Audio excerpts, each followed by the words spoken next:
전세 계약을 연장할 때 어떻게 해야 하는지 조금 헷갈리실까요? 이번 시간에 아주 확실하게 정리해드리겠습니다. 전세 계약이 끝날 때 많은 분들이 전세 계약 연장으로 고민을 하시는데요. 전세 계약을 연장할 때는 도대체 어떤 거를 준비하면 될까요? 첫 번째, 전세 계약이 만료되기 전에 임대인과 임차인은 계약을 연장할지 여부를 먼저 확인을 하셔야 됩니다. 이때에는 묵시적 갱신이라는 거를 조금 주의를 하셔야 되는데요. 이 임대인과 임차인이 계약 종료를 통보하지 않으면 자동으로 2년이 연장되는 거를 묵시적 갱신이라고 합니다. 이러한 묵시적 갱신을 원치 않을 경우에는 미리 임대인에게 또는 세입자에게 말을 해줘야 하는 거예요. 임대인은 계약 종료 6개월 전부터 2개월 전까지 통보를 해주셔야 되시고요. 임차인은 계약 종료 2개월 전까지 임대인에게 이러한 사실에 대해서 통지를 해야 합니다. 보통 이러한 문제를 구두상으로 그냥 넘기시는 분들도 있으신데요. 웬만하면 문자나 카카오톡 또는 음성 녹음으로라도 기록으로 남기는 것이 추후 분쟁을 예방하는 자료로도 사용하실 수가 있습니다. 그래서 저희 세이프홈즈의 계약 종료 내용 증명을 사용하시는 분들도 점점 늘어나고 있습니다. 두 번째는 계약 갱신 청구권이라는 겁니다. 계약 갱신 청구권이라는 거를 좀 처음 들어보시는 분들도 있을 것 같아요. 임차인은 계약 만료 2개월에서 6개월 전에 계약 갱신에 대해서 요구를 할 수가 있습니다. 이거에 대해서 임대인은 정당한 이유 없이는 거부할 수 없는 제도가 바로 이 계약 갱신 청구권이라는 거예요. 즉, 임차인, 세입자가 이 집이 너무 좋아서 더 살고 싶은데 임대인이 계약 기간이 끝났다고 너 그냥 나가 라고 할 때 단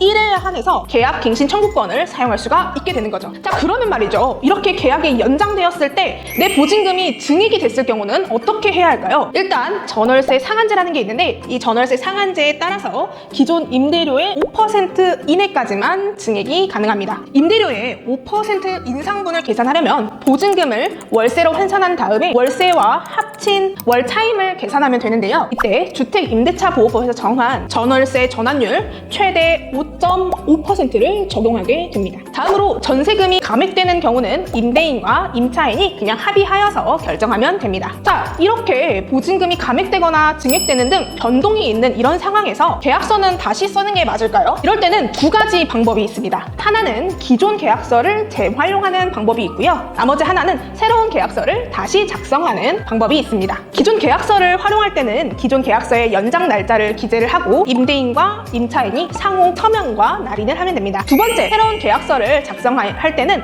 다시 한번 필요한 사항들에 대해서 기재를 하고 인근에 있는 공인중개사무소를 방문해서 계약서 작성하는 수수료를 지불하고 작성할 수도 있습니다. 그럼 마지막으로 주의해야 할 사항을 총정리해 볼게요. 첫 번째로 계약 종료 통보를 적절한 시기에 해야 합니다. 묵시적 갱신을 원치 않는 경우 임대인과 임차인 모두 계약 종료 2개월 전까지 통보해야 합니다. 두 번째, 계약 갱신 청구권 사용. 임차인은 계약 만료 2개월에서 6개월 전에 계약 갱신 요구를 할 수가 있고 임대인은 정당한 사유 없이는 이것을 거절할 수가 없습니다. 세 번째, 임대료 증액. 전월세 상한제에 따라서 기존 임대료의 5% 이내로만 증액이 가능하고 증액을 요구하는 경우 반드시 계약서에 명시를 해야 합니다. 네 번째, 확정일자. 보증금이나 월세가 증액된 경우 확정일자를 새로 받아야 되는데 금액이 동일하거나 낮아진 경우라면 기존 확정일자를 그냥 그대로 유지하시고 별도의 확정일자 신청을 하지 않으셔도 됩니다. 하지만 금액이 증액되었다면 그 증액된 금액만큼은 다시 확정일자를 받아주셔야 합니다. 다섯 번째, 주택임대차 신고. 보증금 6천만 원, 월세 30만 원을 초과하는 임대차 계약이라면 주택임대차 신고도 다시 하셔야 합니다. 오늘은 전세 계약 연장할 때 어떤 점들을 살펴봐야 하는지 알아보았는데요. 전세 계약 연장이 사실 전세를 계약하는 것보다 조금 더 복잡하고 어려울 수가 있습니다. 이 영상을 꼼꼼하게 확인하신 다음에 계약서 작성할 때 놓치는 부분이 없도록 조금 더 여러분께서 신경을 써주시면 좋을 것 같습니다. 전세 계약을 앞두고 계시는 분들이라면 저희 세이프홈즈 어플을 꼭 사용해 보시는 것을 추천드리겠습니다. 그럼 지금까지 안심하고 도장 짓는 부동산 거래의 시작 세이프홈즈였습니다.